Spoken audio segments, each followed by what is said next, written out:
जब सावन के महीने की अष्टमी तिथि पड़े, चाहे वो उजाले की पड़े चाहे अंधेरे की, अष्टमी तिथि पड़े, शाम के समय 2 दीपक, एक लंबी बत्ती का एक गोल बत्ती का, शिव के मंदिर में अपनी कामना कर कर, जो बच्चों को अच्छी नौकरी चाहिए या कोई बीमारी का हल चाहिए या धन की कमी है या कोई समस्या है, एक लंबी बत्ती किसके लिए? जम के बोलो, देवी के लिए। गोल बत्ती किसके लिए? देव के। 2 बत्ती घी की, गोल बत्ती को जलाओ पहले, फिर लंबी बत्ती का जो दिया हो उसकी बत्ती का मुख गोल बत्ती की ओर हो, वो बत्ती अपनी ओर नहीं हो। समझ में आ रहा है ना सबको?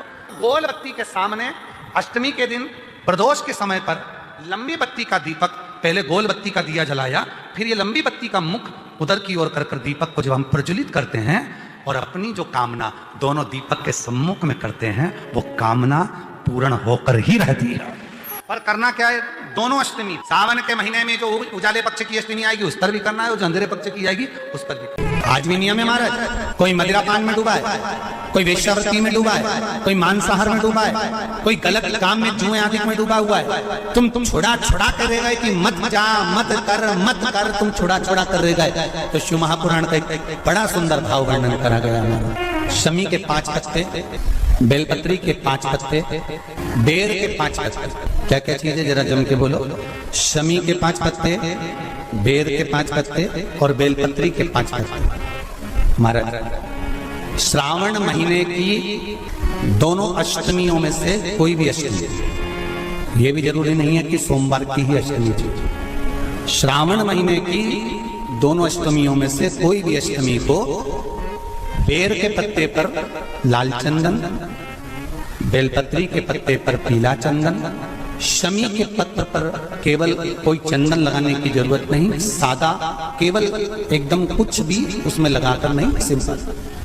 पहले लाल चंदन वाले पत्ते, फिर बेलपत्री के पत्ते, फिर शमी के पत्ते शिवलिंग के ऊपर समर्पित कर कर उसको उठाकर वापस लाकर बेलपत्री के पेड़ के नीचे ही 1 लोटा जल समर्पित कर कर पहले पत्ते चढ़ा देंगे, फिर लोटा भर जल समर्पित कर देंगे। उसी चढ़े हुए पत्तों में से 5 बेलपत्र को लेकर अपने घर आ जाए और अवधूतेश्वर महादेव, कौन से महादेव? अवधूतेश्वर महादेव। ये अवधूतेश्वर महादेव कौन से हैं? आपको कथा में कई बार वर्णन करा गया है। शंकर भगवान को क्रोध आया, ब्रह्मा जी ने क्रोध को लिया, समुद्र में डाला। उस रूप को क्रोध का एक रूप था, क्योंकि जो मदिरा पान करने वाले होते हैं, व्यसन करने वाले होते हैं, गलत काम करने वाले होते हैं, इनको सुधार करेगा। जितना तुम समझाओगे ये उतना आग बबूला होंगे। तुम बच्चों से कहोगे गलत लड़के के साथ रह रहा मत रहे, तो और ज्यादा क्रोध करेगा, और चिड़चिड़ करेगा, और अपशब्द कहेगा। तो ये क्रोध को सही नहीं करेगा। अवधूतेश्वर महादेव का स्मरण करकर 5 पत्तों को लेकर आइए। कुछ समय बाद जैसा जैसा समय की अनुकूलता मिले, आप किसी मदिरा का पान करने वाले या किसी व्यक्ति को वो पत्ते दोगे या प्रसाद के रूप में दो तो अच्छी बात है, नहीं तो उस पत्ते का थोड़ा थोड़ा भाग भी प्रतिदिन मात्र 21 दिन तक अगर थोड़ा थोड़ा भाग भी दे दिया जाए तो धीरे धीरे मदिरा पान, व्यसन, गलत आदतें छूटना प्रारंभ हो जाती है और वो शंकर की शरणागति ग्रहण करते हैं। महाराज, शिव अर्चना, ये तो अभी लोगों की थोड़ी सी सोच गलत हो गई। ये दुनिया के लोगों को ये तो मालूम नहीं है भगवान शंकर के लिए। हाँ, शंकर भगवान के पास में भांग रहती है, शंकर भगवान के पास में भांग रखी हुई होती है। शंकर भगवान का भांग का श्रृंगार होता है, क्योंकि उसको बूटी के रूप में, औषधि के रूप में लिया जाता है। पर कोई कहे कि शंकर भगवान भांग का नशा करते हैं, तो ये संसार के लोगों को समझा देना कि शिव भांग का नशा, मेरा भोलेनाथ भांग का नशा नहीं। किसी भी अष्टमी तिथि को 12 महीने में शुक्ल पक्ष कृष्ण पक्ष की अष्टमी तिथि पड़ती है।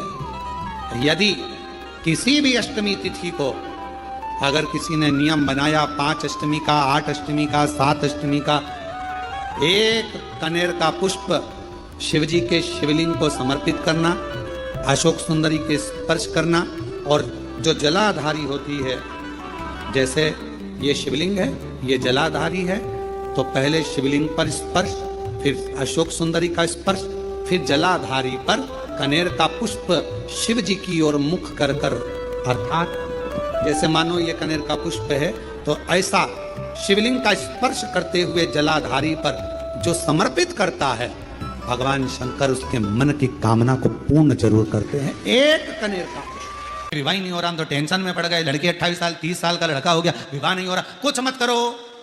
अष्टमी तिथि आए तो अशोक सुंदरी वाली जो जगह है वहां पर हल्दी की 7 बिंदियां लगा दो, लड़का लड़की का हाथ उस बिंदी पर रखवा दो, उसका नाम गोत्र बोलो, उसी हल्दी में उसके हाथ पीला करवा दो और पीपल के पेड़ पर उस हाथ के 5 छापे पड़वा दो। 3 महीने में विवाह पक्का हो जाता है महाराज। और कोई माताएं कह देती हैं, कोई बच्चा कह देता है मम्मी मुझे याद नहीं होता, याद करता हूँ परीक्षा हल में जाकर भूल जाता हूँ, मैं कुछ पढ़ता हूँ बाद में जाकर भूल जाता हूँ, स्मरण में नहीं रहता। तो उनसे भी निवेदन है, आप माँ नील पाठ नहीं पढ़ सकते, स्तोत्र नहीं कर सकते, संस्कृत में नहीं पढ़ सकते, तो माँ नील सरस्वती के नाम से अष्टमी नवमी और चतुर्दशी के दिन एक शंख पुष्प को, नीला कलर का जो फूल होता है बेल में लगा होता है, जो शिव जी को अति प्रिय होता है, उस पुष्प को आप जलाधारी पर रख दीजिए। जलाधारी जानते हो ना सब लोग, शिवलिंग पर नहीं, जलाधारी पर रख दीजिए और जल चढ़ाना 7 बार प्रारंभ करिए। बाबा देव अधिदेव महादेव आपको याददाश्त में प्रवर करेगा।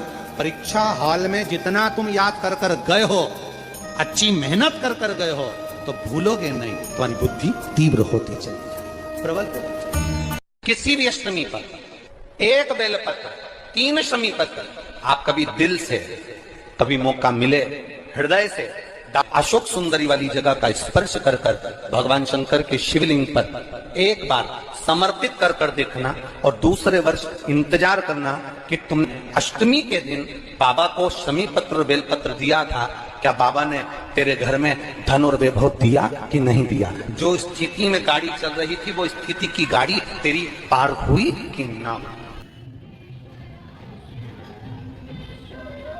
एक और अच्छी बात है, बहुत ध्यान लगाकर सुनिएगा जरा, जितने आसपास चैनल पर सुन रहे हो, यूट्यूब पर सुन रहे हो, फेसबुक पर सुन रहे हो या इस पंडाल में श्रवण कर रहे हो, बहुत सावधानी से ध्यान दीजिएगा।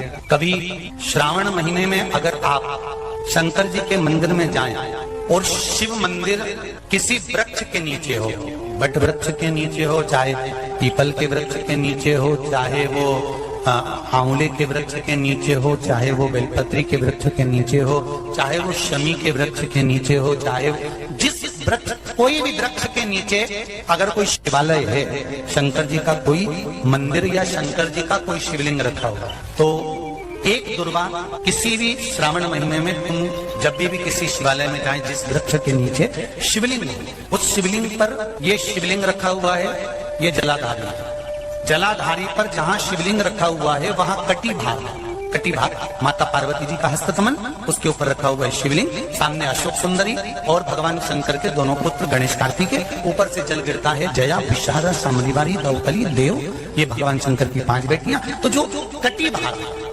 इस कटी भाग पर अगर मात्र एक दुर्वा समर्पित कर कर, जिसकी किडनी या लीवर डैमेज हो रहा हो, काम नहीं कर रहा हो, या किडनी लीवर में कोई तकलीफ हो रही हो, या डायलिसिस चल रहा हो, तो मात्र एक दुर्वा उस कटी भाग पर श्रावण महीने में समर्पित कर कर, उस दुर्वा के 7 टुकड़े कर कर 7 दिन प्रतिदिन सुबह के समय पर उसको चबाकर खा लेने पर या निगल जाने पर धीरे धीरे डायलिसिस बंद होने लगता है और किडनी लीवर अपना काम करना प्रारंभ कर देते हैं।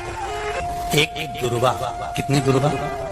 एक दुर्वा, मात्र एक दुर्वा। शंकर भगवान पर चढ़े हुए जल जब नीचे की ओर आता है, जिस जगह पर जल गिरता है उस जगह पर मात्र एक दुर्वा अपनी कामना कर कर इस शरीर के सुख के लिए शंकर भगवान के जल गिरने वाले स्थान के पास में अवधूतेश्वर महादेव के नाम से रख दी जाती है, तो जिंदगी में कभी बड़ी बीमारी नहीं आती। उसी तरह इससे रोग को समाप्त करने के लिए दुर्वा का प्रयोग किया गया। आप लोगों ने पूर्व में जो शिव महापुराण की कथा कुबेरेश बाबा की धरा से करी थी, वो आप लोगों को ध्यान में होगा। दुर्वा कैसे उत्पन्न हुई थी, दुर्वा का महत्व क्या है, कितनी दुर्वा चढ़ाना चाहिए, कैसी दुर्वा चढ़ाना चाहिए, दुर्वा की उत्पत्ति कहाँ से हुई है, दुर्वा तोड़ने के बाद पानी में डालने के बाद फिर हरी हो जाती है, इसका क्या कारण है, दुर्वा गणेश जी को क्यों चढ़ाई जाती है, शंकर जी को दुर्वा किस स्थान पर चढ़ाई जाती है, ये सारी कथा आपको पूर्व में इसी कुबेरेश्वर बाबा के पावन धरा से सुना चुके हैं, जो टीवी पर डली हुई है। कभी आपने नहीं सुनी हो तो यूट्यूब पर से दुर्वाश्व महापुराण की कथा आप निकालकर उसको श्रवण कर सकते। उसमें वर्णन किया है कि इस दुर्वा का महत्व क्या है, दुर्वा का क्या। मात्र एक दुर्वा शिवलिंग पर चढ़े हुए जल जहां से नीचे की ओर गिरता है, उस जगह पर मात्र अपने शरीर की कामना करते हुए भगवान से रोग मुक्ति के लिए एक दुर्वा अगर समर्पित कर दी जाए तो कोई बड़ी बीमारी जिंदगी में आ ही नहीं सकती, ग्रहण ही नहीं, मतलब ग्रसित नहीं। जब तुम्हारा मन कर जाए कि आज मेरा मन है और बारिश में बहुत सारी दुर्वा आ जाती है, तो दुर्वा की ही कंठी, दुर्वा की ही माला बनाकर, जैसे ये शिवलिंग है उस माला को बीच में से पूरी जोड़ेंगे नहीं, आधी माला मतलब कटी हुई होना चाहिए। माला को ये अशोक सुंदरी वाली जो जगह है यहाँ से दुर्वा की माला चढ़ाते चढ़ाते चढ़ाते चढ़ाते शिवलिंग पे से माँ जगतजननी की पीठिका तक वो माला जाए। सावन के महीने में, आषाढ़ के महीने में, कुमार के महीने में, कार्तिक के महीने में जब तुम्हारा मन पड़ जाए और अगर तुम्हारे बगीचे में दुर्वा मिल जाती हो तो अशोक सुंदरी से दुर्वा की माला बनाई और उस माला को यहाँ से चढ़ाते चढ़ाते चढ़ाते चढ़ाते ऐसे शिवलिंग पर समर्पित करते हुए अपने उंगली पर थोड़ा सा घृत लगाकर बीच में एक बिंदी लगा दें और बाबा को अपने मन की कामना कहकर आप वापिस अपने घर पर आ जावें। 2 या 3 बार आप अगर दुर्वा की माला समर्पित कर देते हैं तो जो भी मन की कामना होती है मेरा देव अधिदेव महादेव पूर्ण जरूर करें। जहाँ पर शिव और शक्ति एक साथ प्रकट होकर प्रसन्न होकर हम पर करुणा करना प्रारंभ कर दें तो वो स्थान कौन सा हो सकता है। तो शिव महापुराण में उमा संहिता में एक स्थान ऐसा बताया, बेलपत्र का वृक्ष, उस बेलपत्र के वृक्ष के नीचे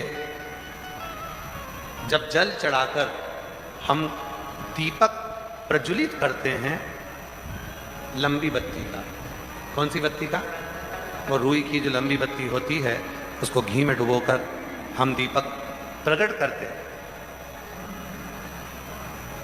उस समय पर शिव और शक्ति दोनों ही प्रसन्न होकर हमें वर प्रदान करना प्रारंभ करते, दोनों। अब दीप किसके लिए लगाया तुमने? शक्ति के लिए।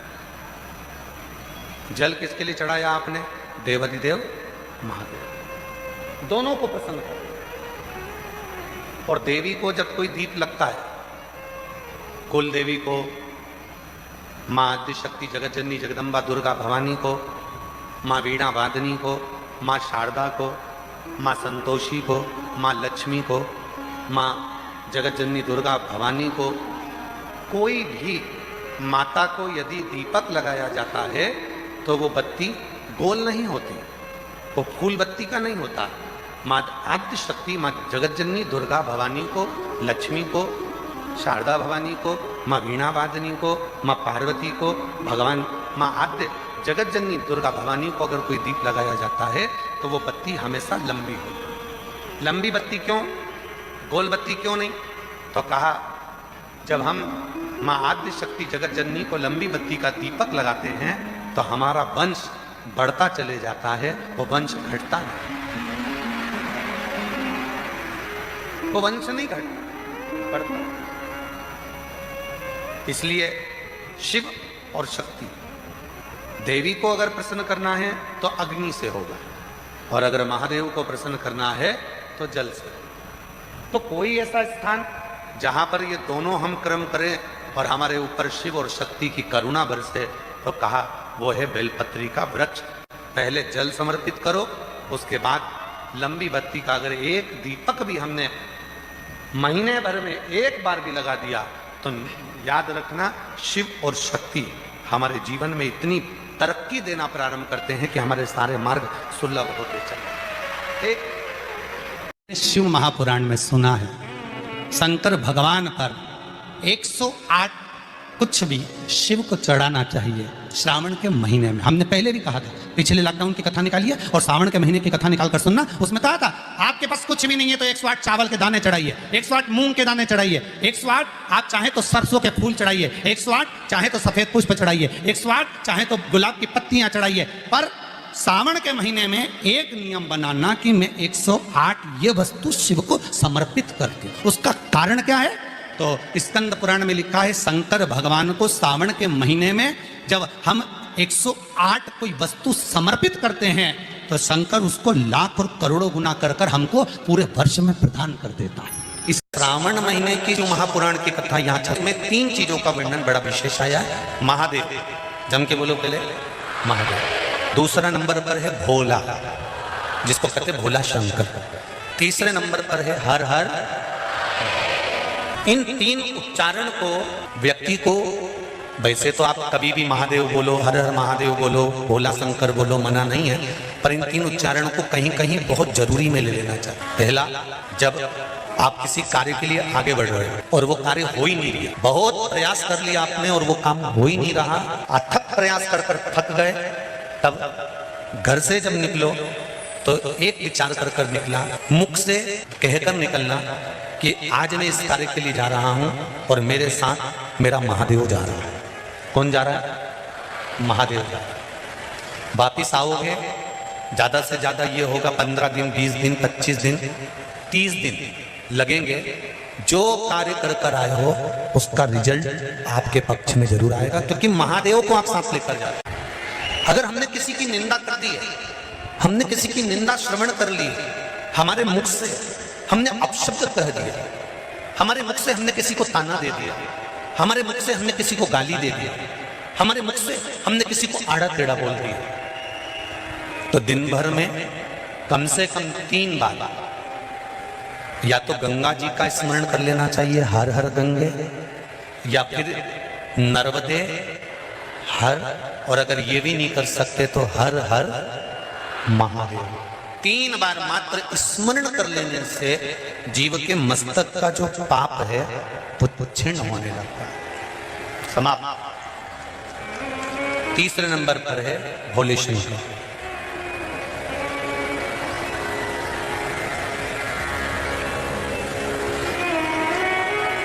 बहुत तेज क्रोध आ रहा,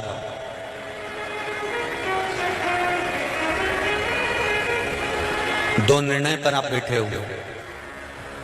एक मन कर रहा है इस लड़के से शादी करूं कि इस लड़के से शादी करें, इस लड़की से ब्याह करें कि इस लड़की से ब्याह करें, किराने की दुकान डालें कि जनरल स्टोर डालें, इस जगह पर नौकरी करूं कि इस जगह पर नौकरी करूं। उस समय पर जब 2 नाव सामने खड़ी है और एक नाव पर सवार होना है, उस समय पर एक बेलपत्र लेकर, भोले शंकर का नाम लेकर, एक बेलपत्र लेकर, भोले शंकर का नाम लेकर बेलपत्र के पेड़ के नीचे ही रखकर निर्णय ले लिया करो। वह निर्णय तुम्हारा सफल होगा, कभी भी निष्फल नहीं। मात्र केवल एक बेलपत्र का पत्ता हमारे जीवन में सुख प्रकट कर देता है।